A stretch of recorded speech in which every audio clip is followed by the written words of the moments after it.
This podcast contains paid advertisements, but more on that later.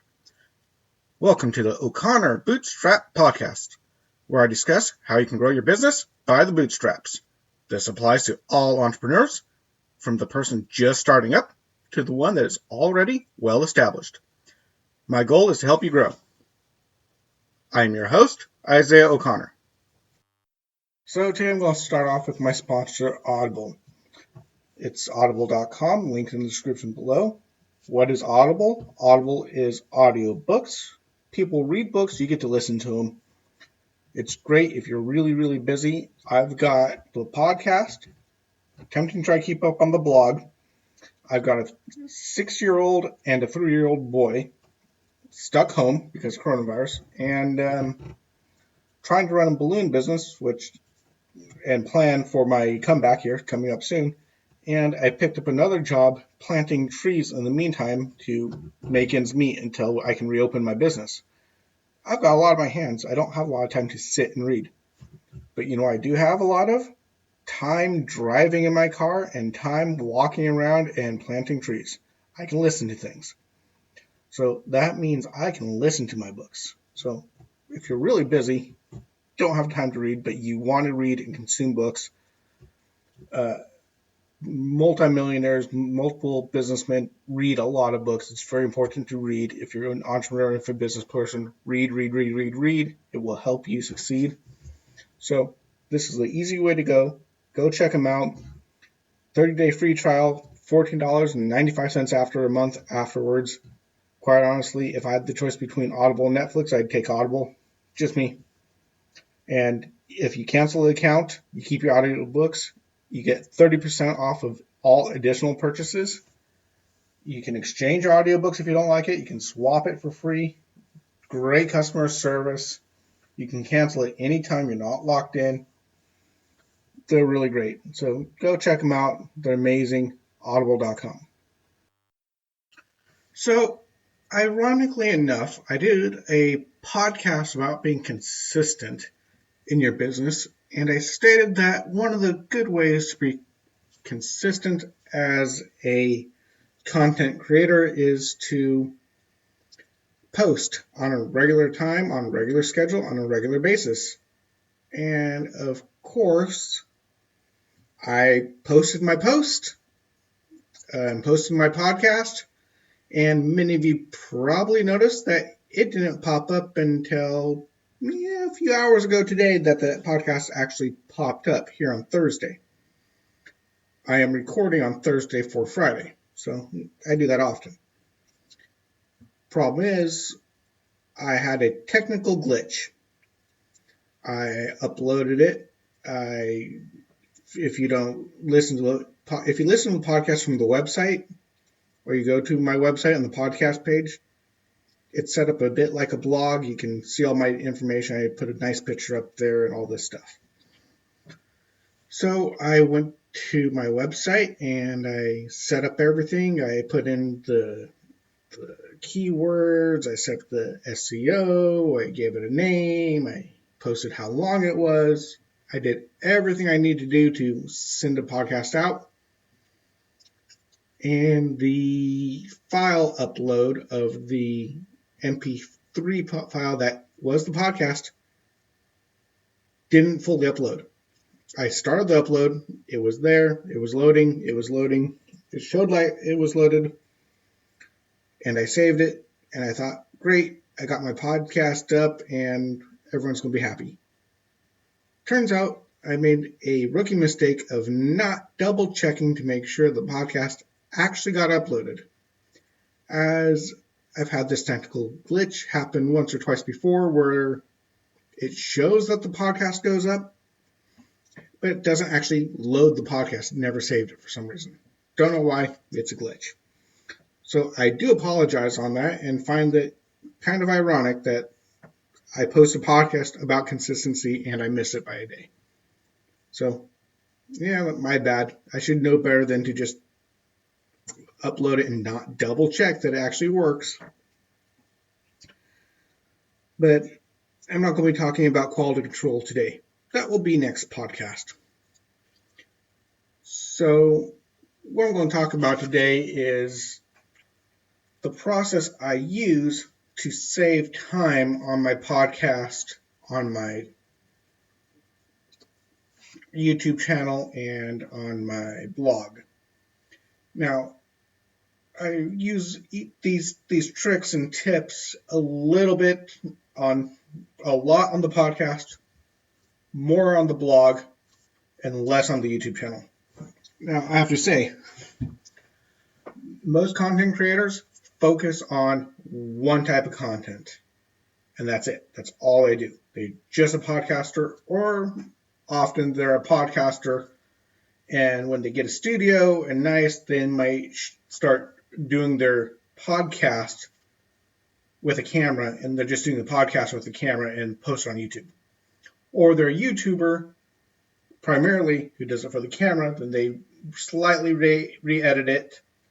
For example, change the commercials up a bit, change the end title a little bit to fit a podcast, and then they release their YouTube video as a podcast. And then you can listen to the YouTube video, but you don't get any of the visuals. They may describe the visuals if they're nice, and remember, they may not. But you can't really just take a video, cut out the audio, and make and do a podcast.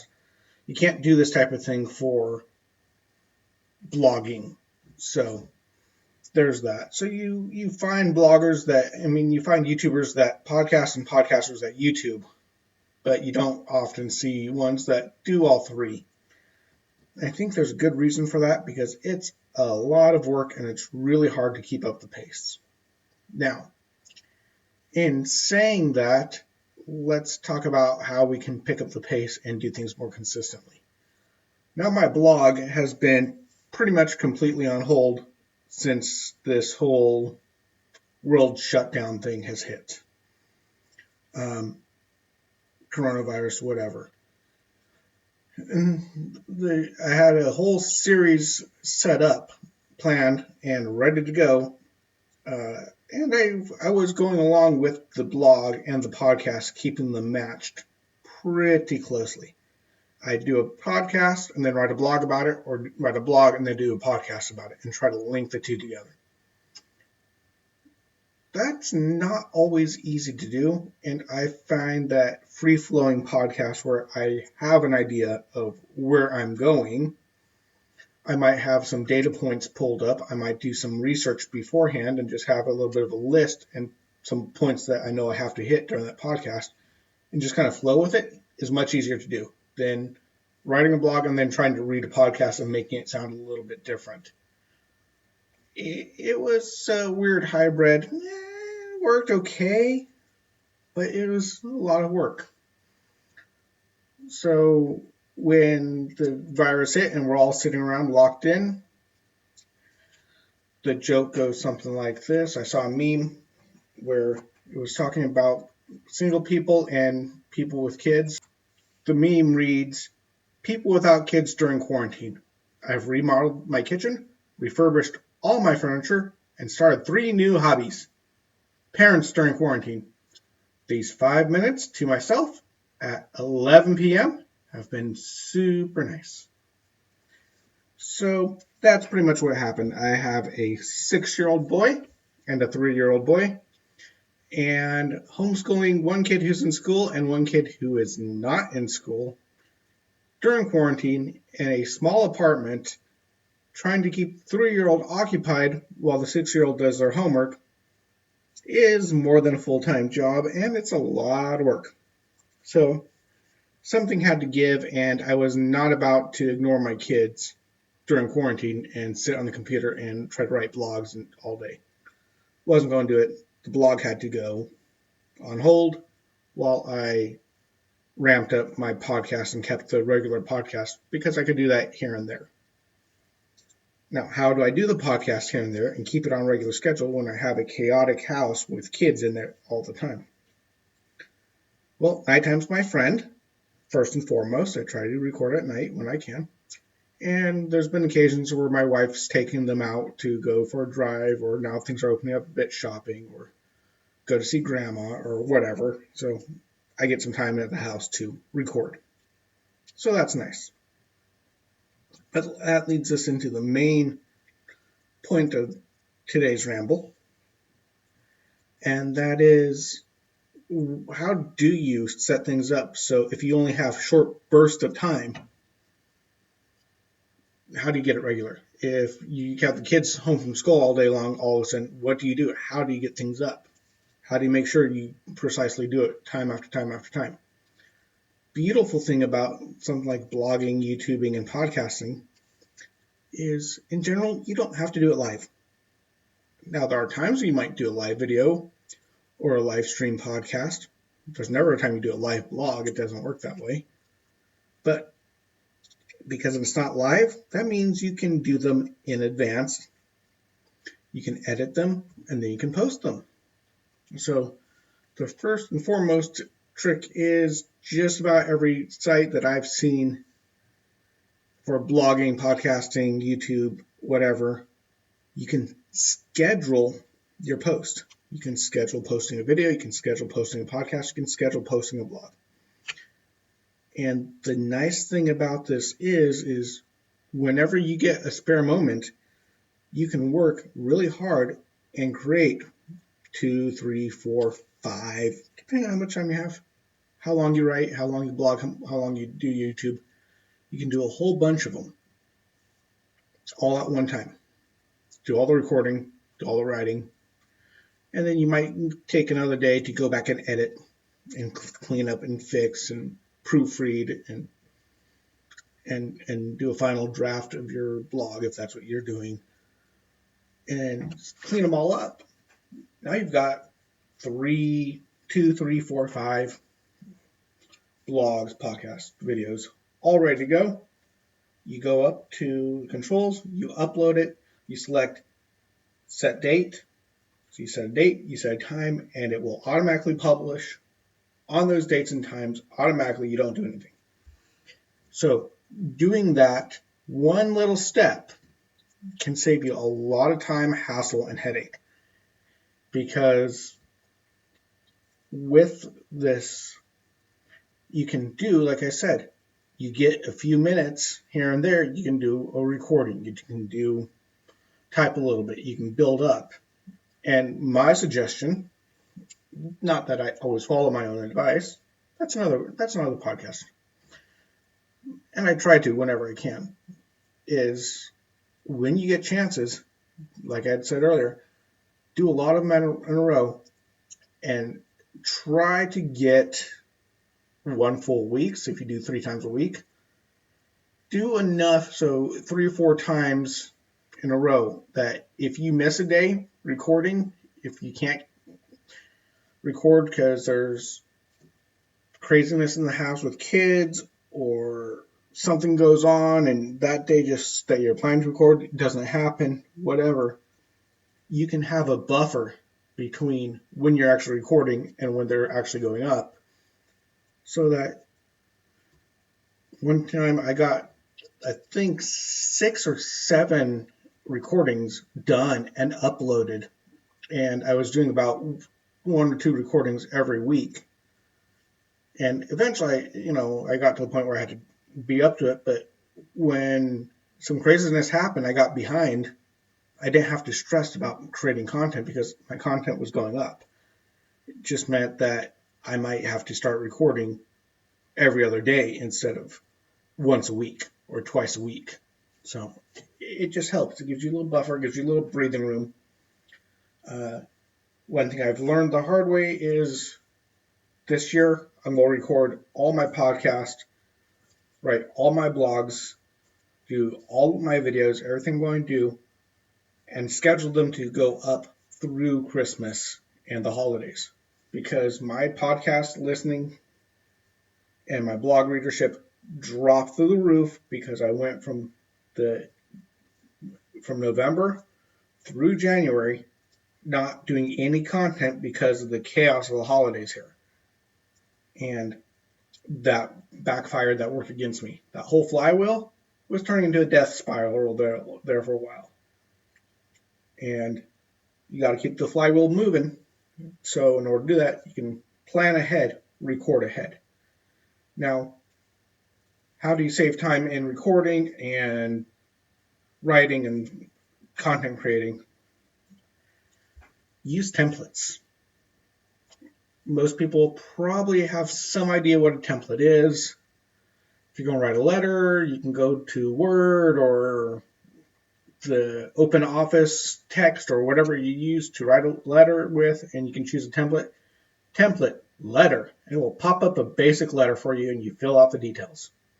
Template, resume. Automatically pick a resume form and you fill out the details. It's a preset form that you use to save time. Now you can download templates for a lot of things. You can make your own templates, which is pretty easy. You don't have to have a fancy template file for something to do a template. You just create for example, when you're doing a blog. Now I use the blogging that comes in with Squarespace, my web host here at Atheoz.com. And they have a blog. You go there and you go create new post. They don't have a template option. However, I like a picture on my blog on top, kind of an introduction. I have my links for all my advertisers that I've picked. I have those that go up there. I've got some actual ads that I've tried to find that were not so in your face that I picked very carefully. I have those up there. I have the content. I have all my links to my podcast, my partner's podcast, other pages on our website. I've got all these little things that if I had to put them in every single time would take an hour or so, and then get it to format just right and make it look just right. It takes a lot of time. So what I did instead is I created one blog post. I saved it as template. And then I set it up. I got everything all nice and neat. But for the content, I just wrote a little line that said content goes here. And all the little boxes that I have to go update and edit for each and every blog, I put text goes here, content goes here as a placeholder. Then I save the file as save as template. Don't accidentally upload or publish a template as a blog that's empty. I've almost done that a couple times, but it happens. And then all you need to do when you want to use this template for a blog is you open it up and you can copy or duplicate it within the program. You just make a copy of this one and you use that copy as your base. You go in and make the changes you need, and bang, bing, bong, zoom, you've got a blog. So yeah, you might have to add some more pictures in that are more appropriate for the blog. I'll go into that on the blogging tips later, but you might make some smaller changes, but it takes, all you need to do is write your content, drop it in. I drop my content in, I pick my picture that I want to go with the blog, put that in, edit the SEO and the title, headlines, and all these little things that you have to edit for a blog. And the actual uploading of the blog takes me 5-10 minutes max. A little bit longer if I'm really having a hard time finding a good picture to fit the blog. Or perhaps I want to add a few more little nifty details like my blog on the coronavirus situation and saving the economy and people. I had a couple of pie charts and stuff that I uploaded and put in there. So that took a little bit longer. But all the rest, all the links, everything else, those were all automatically put in because I just saved it. Now, pro tip, double and triple check that you got everything spelled correctly, and not just with a spell checker. Sometimes you need to look really carefully because I still haven't got the chance to go back to all the posts I've done and change it on every single one. But I actually wrote free, instead of consultation, it was free comforting, I think is what it autocorrected to. So for your free half-hour comforting, please contact me. Whoops. Just a slight change in the wording, a couple letters off. Spell check showed it was spelled correctly. However, well, it was spelled correctly, just it was the wrong word spelled correctly. That's how life is. But once you get your template down, you can even do a template for your podcast if you use a program like Audacity, which I use. It's a free program, pretty simple audio editing software, pretty detailed from what I've heard. I'm not a huge audio guy, so from what I've heard, it's pretty decent for a free platform. So that's what I use. You can create a track. If you've noticed that I now have my little audible pitch right in the front of every podcast now, because first of all, I got to figure out what I want to say for the other ones a little bit better now that things are calming down. But I can save a separate track for every single pitch I have and then just mix them together and add them into wherever I want. So I have that as a kind of a template, pre-recorded, save. Then I have a template I'm actually using right now. I'm recording on a template, and it's my podcast intro. I have my intro, my outro,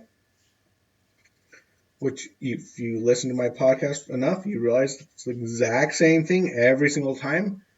And the beauty of that is I'm going to change it up a little bit here in a little bit when I have time.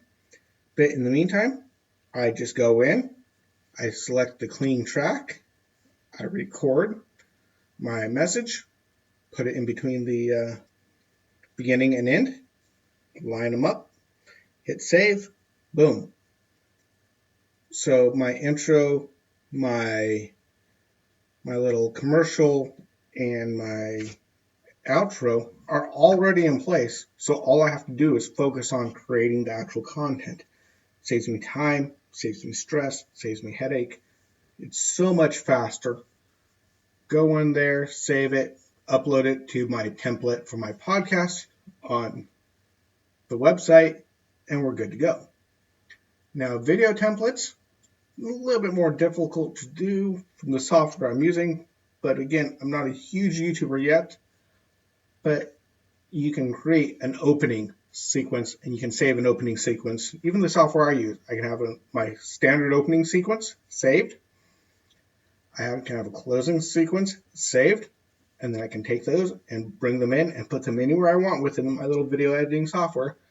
So I have my opening and closing, and I can put the content right in the middle. Pretty straightforward. But the biggest template on the video end, at least, especially if you're doing YouTube, I don't know about all the other video platforms, but at least YouTube, I'm sure the other ones have similar functionality, which is you can have your description, your title cards, your standard in card, whatever. You can set those as a template in YouTube. Your description, your video description, you can have a standard template of the description that has your website, your phone number, your contact information, whatever else data-wise you want. If you use the same music in your intro, and you need to credit the artist of the music, you can put that in the template in the bottom, and it will automatically load all these details every single time automatically, and you can just add a little bit different description on what you're doing. And you'll notice a lot of YouTubers have this, where you look down the description and the description's the exact same every single time. They don't type that up every time. It takes too long. Type it up once, proofread it, make sure it's good, perfect, great, save it as a template, and go. Done. So those two little keys, using templates and scheduling, automatic scheduling, to post your stuff. If you're a content creator, it's going to save you from going crazy. That's it for today's podcast. I hope these tips on how to create more consistent content on a regular basis without losing all your hair will help you if you're doing content creation. Thinking about doing content creation, this is very important. Now, of course, you can use templates in other places too. You can use them to help streamline your production of the way you do things in your job. You can make a template of pricing, a pricing template that you can set up in your spreadsheet. So you put in product, it can automatically calculate the cost of the product and its estimated revenue. You can change little things like how much you're going to sell it for. You can see how much profit you're going to make or lose if you're trying to use it as a loss leader or whatever. I use templates for so many things in my business. I have a template that allows me to type in numbers and track how many balloons I use in a program. I have one that tells me how much helium I have in my tank. I have one that helps me price all my products without helium, one that shows me how to price products with helium. So even if you're not a content creator, templates are amazing things, and you can create them without having to use too much fuss. You just create one as a template. And then another tip, always save it as a different name, otherwise you're in trouble. Just one little thing. Always save your template. When you change what's in it, change it to what you're sending it to. So when I save a podcast on my podcast template, I don't save it as podcast template. I save it as the flywheel or whatever my podcast title is that week. So I always save it as the title of the podcast so I know that's not the template, because you don't want to overwrite the template. And I've done that before too. It works. Anyway, next time I'll be talking about more things you can do to create more continuity in your business, and that will be quality control. You have a good day. Bye-bye. Okay, just as a reminder, we do offer a free 1/2 hour, no obligation consultation. All you need to do is go to our website and contact us through there, or you can contact me directly at my O'Connor Bootstrap podcast Facebook group or our Atheoz.com Facebook page as well. And if you would like to support this channel, the best thing you can do, of course, is to like and share and subscribe. That helps the most. Or you can check out one of our affiliate links. And of course, I do have a PayPal and a Patreon account, and the links will be in the description below. Thank you very much. You all have a good day. You have been listening to the O'Connor Bootstrap podcast and Atheoz Business Solutions podcast. For other podcasts, past episodes, and related blogs, please check out our website at www.atheoz.com. That is www.atheoz.com or theoz.com. Until next time, I've been your friendly neighborhood entrepreneur, Isaiah O'Connor.